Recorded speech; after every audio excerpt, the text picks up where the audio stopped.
Hi, today is May 20th, 2024, and here are my poems for the day.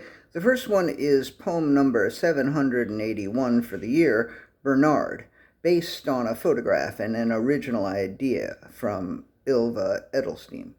If I push off at just the right moment, I will land in a passing shopping cart, said Bernard, the can of black beans. Then maybe someone will accidentally buy me, and I will have a new home.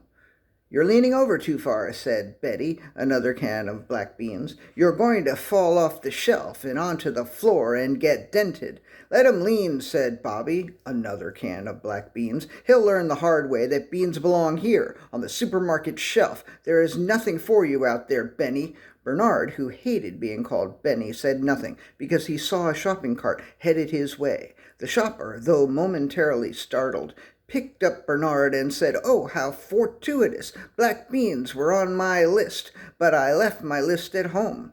Bernard has found a home, and back at the supermarket, Betty, Bobby, and several other cans of beans are leaning. Poem number 782, What Some Do. Some are swept away, some are carried away, some walk away and leave it all behind, some run away terrified. Some sweep the floor because they are janitors. Some carry the floor because they can. Some walk the floor because they are unsettled. Some run the floor because they are managers. Some enter sweepstakes because they feel lucky. Some ride in carriages because they are fancy. Some walk in walkers because they are infirm. Some run in running shoes because they prefer to believe that they aren't wearing sneakers.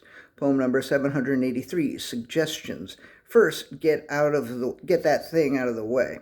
Then, move that thing over to the left. Then, you'll probably have to wash a few of those. Then, maybe open a window. I'm going to start again. Poem number 783, Suggestions. First, get that thing out of the way.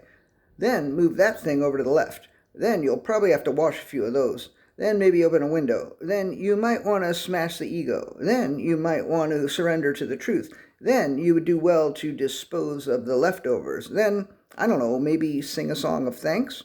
Poem number 784, The Bind.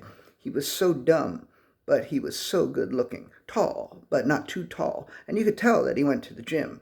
And you could tell that he was a little obsessed with his appearance, and so maybe he was kind of narcissistic, and he drinks a lot on the weekends, and more than a little the rest of the week.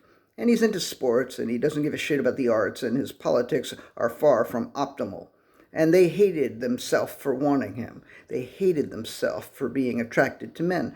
But they were attracted to men, and that meant making sacrifices, and sometimes that meant making a lot of sacrifices. They stayed with him longer than they should have. Then they moved on to yet another man. And the last poem of the day, poem number 785, To Move. After 2 years in the apartment, it was time to move. After 20 minutes of meditation, it was time to move. After a few moments of bliss, it was time to move. After an instance of timelessness, he didn't know what time it was. Part of him wanted to remain in the apartment. Often he wanted to stay in the meditation. Sometimes he wished the moments of bliss would linger longer. Always he wanted and tried to live in timelessness. All right, that's it. Thank you. I appreciate you.